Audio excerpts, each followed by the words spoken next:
both boats, Molesey, you can see there, the right arm of the Cox is up. Go! Alex Benyon happy now. Down goes the arm. So Matt Pinsent says go. And we're racing underway in the Thames Challenge Cup, Molesey Boat Club A. To the right of your picture here, as they head past Temple Island from the start, and you've got St Catherine's Rowing Club, Canadians, to the left of your picture. I always focus in on this section of the race so carefully, Adrian. It can really set the tone for the rest, and both boats, I think, will be happy enough with how they started. Yeah, nobody's going to win the race in the first 30 seconds, but if you can do something to lose the race, yes, so definitely want to get something into it. But here looks like Molesey have just moved out to about a third of a length or so, and rowing really nice and long there in the Molesey crew. Yeah, good, powerful athletes in that boat, shifting it along really well. So much about getting some momentum in the boat, getting some energy in the boat early, isn't it? And then just, if you can hold at that rate and keep that power, but it takes a bit of shifting to get 8 guys in the boat going. Yeah, if you think the guys are about 90 kilos and the boat's about 90 kilos, it's best part of a ton. Yes. To get it going, you're right. And the 8 is, you don't lose a lot of speed off the start, so if you don't generate a good maximum boat speed, you're going to struggle. And you can see St Catherine's here, both crews still quite high on the rate compared to Molesey Boat Club, but Molesey Boat Club, despite taking less strokes per minute, are moving away. 21 kilometres an hour, both of them doing 21.3. So Molesey really driving this away on the look. They're going clear water now, aren't they? Yes, Molesey have got this first bit of the race in their grip.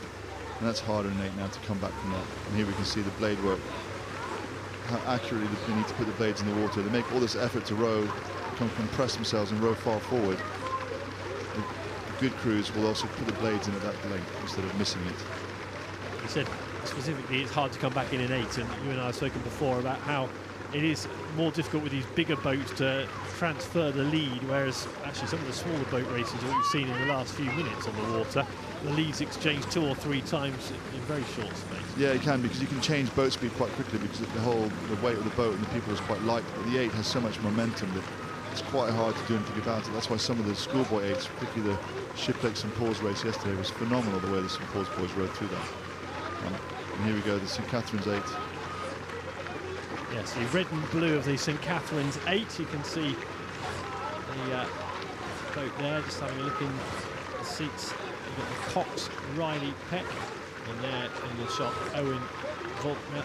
He's the stroke seat, Thomas Markwich, Sam Stewart in 6th seat, Kai Barsel, Schramm, Brophy, Barry, and Owen Kudrek. This is the 19-year-old in the bow seat for St Catherine's. And both crews raced yesterday, winning by quite comfortable margins. You know, St Catherine's beat St Andrew by 4.5, and Molesey won their race by Mason and Victor by 3 lengths. But here Molesey, you know, you'd say quite comfortable. I mean, they're steering a little bit over into the wash, so I wonder if Pinsent's going to do anything with them, but really in control of the race at the moment. You can see St Catherine's still working really quite hard to try and get themselves back on terms.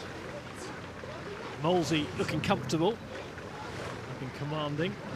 The 4-man Tom Worthington last year was a winner of the Prince Albert, and he said this is going to be his last ever Henley, so he'll be looking forward to trying to see what he can do in this event. There's a danger that the emotion could overcome. If you said it's going to be a last Henley, you're going to savour every moment, aren't you? Yeah, it's a bold decision. It's a big shout before the regatta gets underway. It is. I think putting more pressure on yourself in many ways, aren't you? But and they're really vying, because last year Thames won this 8, and this Molesey really fancy themselves having an opportunity to win this event this year. Well, you can see why, can't you, after this, based on this performance so far. They'll be fancying themselves a bit more, I suspect. Tom Worthington and his mates in the Molesey boat. You see Rufus Tilt there in the stroke seat, sitting quite a nice, efficient rhythm. Just so you can finish how he just releases the blade really easily. Just creates time for his crew so they can relax on the recovery. Alexandra Wenyon was part of the Thames Cup final last year with Molesey, in the final of the Ladies' Plate with Brooks in 2018, so she's got plenty of Henley pedigree behind her. Knows her way down the water. Yeah, and all these people, these people have jobs, basically. They have day jobs as well as rowing 10, 11 times a week. So it's pretty arduous for these club athletes to try and get themselves to this sort of standard whilst leading what you consider a normal life. Thames Rowing Club beat Molesey in the Thames final last year by 3/4 of a length. So Alexandra Wenyon was a losing finalist last summer here at Henley. And looking at this boat, you just wonder, Adrian, whether on Sunday we might be seeing a winning Thames Challenge Cup Molesey boat here. Well, they're definitely of the standard to do that. But this year with a 6-day regatta, it's a long week. And some of it, how you manage yourself through the week and how you recover could be, and even deal with the boredom. You know, there's so much time between races for people just sitting around in their residences. Just how do they manage that? Not thinking too much about the next race, all that kind of stuff.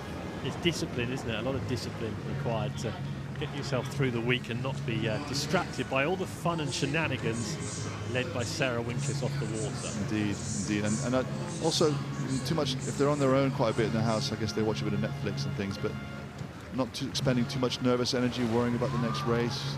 You don't find out to the end of the day who you're racing, so it's almost like 7:30, 8 o'clock, you find out who you're racing, what time you're racing, and then you need to get organised. And that makes it difficult, doesn't it? I mean, even the sleep and you know, what time you're on the water. If you're on at 9:30 in the next morning and you've only got, what, 12 hours of notice, it's not a huge amount. You could race now and find out at 7 o'clock this evening that you're racing on Friday at 7 p.m.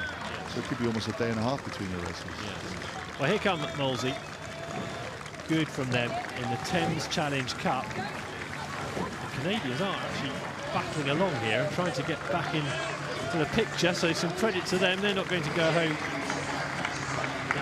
without giving it their all here, and they have. They've stayed in touch, but it's Molesey Boat Club A who are through Thames Challenge Cup heat there on the Buck Station, beating St Catherine's Rowing Club of Canada. Very impressive performance. I think there might be something to come from Molesey as well over the weekend.